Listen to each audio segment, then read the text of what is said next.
Hey guys, welcome back on the channel. So in this video, it's sort of a follow-up of the 80-20 rule, the Pareto principle applied to liquidity pools that I showed you in my past one. So if you are a complete beginner, you can also use this one, and it's going to be even lower risk because we are going to stick with just one liquidity pool. Although this is a basis and you can branch out from it, you can apply to multiple liquidity pools. Through time, I advise you to do so because it will allow you to de-risk.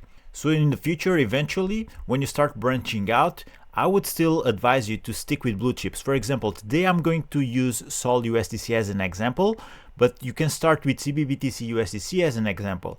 The reason why I like Solana the best for this is because when people are yield farming, likely they are mostly focused on pure yield. And if that's your case, this pool usually performs much better than CBBTC. Although Solana it's not Bitcoin, it's still a blue chip, right?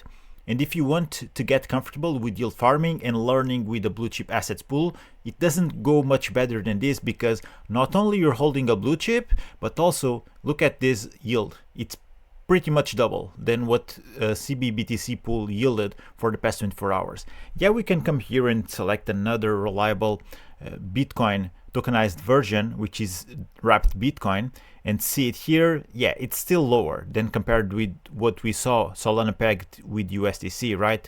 So we are going to stick with this. And the way that we are going to use the Pareto principle is to manage our liquidity or deploy our liquidity into this pool, but using two different ranges. So essentially we are going to do two deposits.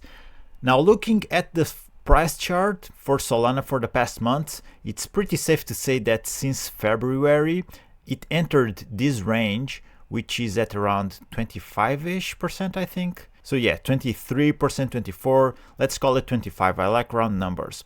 Solana has been chopping sideways since early February. As a liquidity provider, this is smooth sailing. You're making money. At some point, it's on the upper end of your range. At some point, it's on the lower end. But as long as you keep compounding some of your yield, you should have been growing your position quite nicely almost for the past 4 months. Since May is coming to an end, we're entering the last week of it. So the way we are going to apply the 80-20 rule here is just the same way I showed you in my past video, but this time we are going to have a narrow range which will provide us, roughly speaking, 80% of our yield. The tighter your range is, the higher your estimated yield will be. And then we will have a wider range. In this case, I will apply it on the downside just to get protected against a potential drop on Solana price. And in that wider range position, we will deploy 80% of our capital. So we're still applying the 80-20 rule. I think this works really good. If you have doubts about how to design a portfolio, just learn about the Pareto principle, apply that rule, and you should be good. Now, regardless of you wanting to live off of your yield or you're just wanting to grow your bag, I would say take some profits often. Depending on how much you have deployed, you can take your profits daily or weekly. Now, since we're at it, we will deploy our narrow range here, which I will pretty much put at, let's call it a 20 range overall. I'm gonna go here on custom, input 20, and let's see the estimated yield. It's not as much as I would like. So let's go instead with 10-10. Now that's more like it. It's 0.136, so I'm good with that. Usually I can tell you this would yield you more, but there will be still off days in the market. I can tell you for this past week, the market up until yesterday, it has been yielding lower than average. This is normal. As you will get experienced with yield farming, you will see there will be higher days, lower days. It doesn't really matter. Overall, you will learn substantially more yield here than with anything traditional finance can offer. So this looks good for me. If you like round numbers, you can go and squeeze this a little bit more and introduce in the minimum 80 and in the maximum, let's put this closer to 95 at least. So something like this, which would yield 0.158. That's decent. And this would be where we would deploy 20% of our initial. Remember, this is the narrower position of our portfolio, so this will yield us, roughly speaking, 80% of our yield, right? So I'm gonna draw here a couple of lines just to mark this initial price range that we have, So this is just to help us get organized. Now we're going to deploy a wider range position, especially on the downside, to protect us against an eventual price drop. This will be very conservative, but in the event that Solana goes down, you will be protected. And if you are bullish on Solana or Bitcoin or whatever pool you are using, if you're using those lower downside positions, I'm going to use Solana as an example because, for example, here, back in 2023, people that were farming Solana in liquidity pools at around this price range, under $10, under $15, under $20, you will yield more Solana here for the same range in the same liquidity deposit than you would yield right now. So if you are bullish about supporting a token by deploying liquidity, when you deploy liquidity on the downside, you are actually helping the token to be more robust in that price range. So what we could do is that we could just lower our downside back to what, $40. This will substantially decrease our yield. You see 0.03. Personally, I like the $50 range, but you see this substantially decreases our yield. So depending on how much you deposit, you might not be happy with the estimated yield. So you can keep on just squeezing this up a little bit more.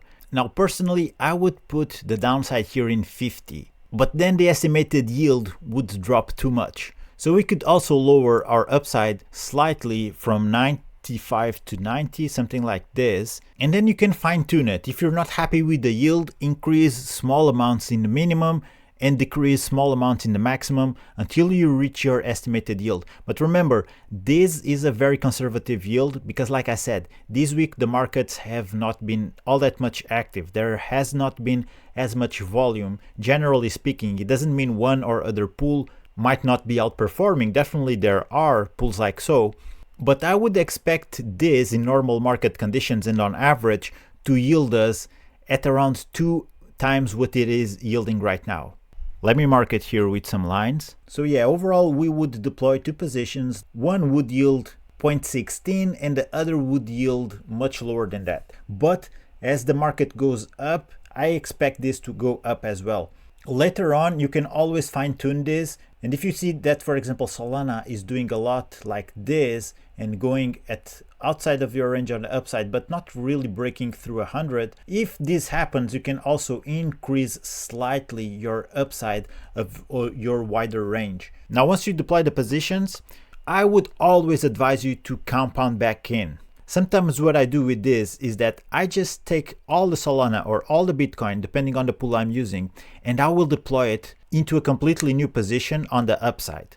The dollars I can compound back into these current positions, or I pocket them. I take them as profits. What you do with your earnings, of course, you also have to have a plan for it. The strategy you apply depends on what you're looking for. If you want to pay your bills, of course, pocket some money.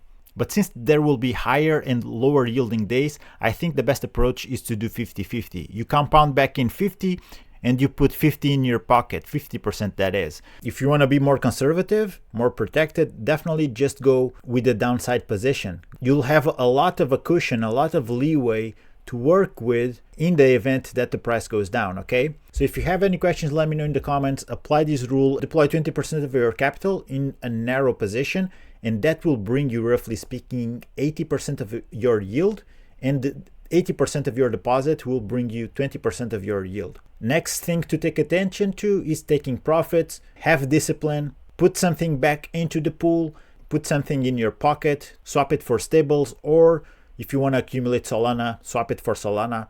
These are just examples, guys. If you have any questions, let me know in the comments. If you are a complete beginner, also use Orca. It has an incredible UI. And if you want to watch my previous video where I introduced this 80-20 rule, how it works, and you want to see it applied to a different type of a portfolio, not only to have exposure to Solana, I'll link that video on screen right now. I'm working on some new videos about crypto OPSEC. I know some of you guys are waiting for that. And I'm also working on another with no KYC options to spend crypto. So stay tuned for that. It's coming shortly. Also, if you have video suggestions, feel free to drop a comment. That being said, guys, thank you for watching. I'm going to wrap this one up. Keep exploring crypto, take care, and I'll see you in the next one.